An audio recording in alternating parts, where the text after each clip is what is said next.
Tak. Kære årsmøde, jeg vil gerne komme med en opfordring til, at vi nytænker, hvordan planloven udmøntes i praksis, for at vi som samfund kan komme stærkt ind i fremtiden.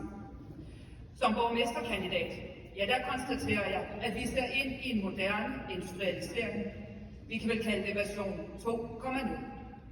Vi ser nye industrier som plastkrævende, og det er det fordi, at der er flere bundlinjer, der skal nås på samme tid.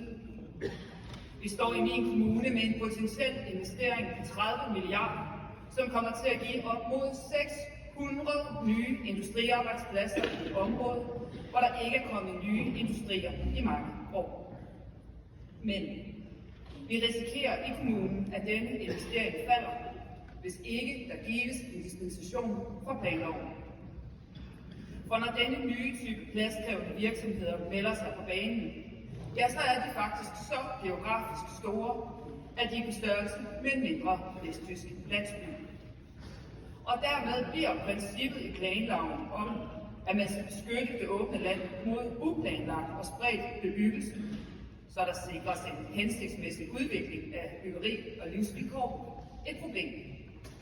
Fordi alene størrelsen på fremtidens industri gør, at disse nye industrier vil have mindre indvirkning på livsvilkår, når de placeres længere væk fra byerne, end hvis en bys geografiske fodaftryk skulle fordobles på få år.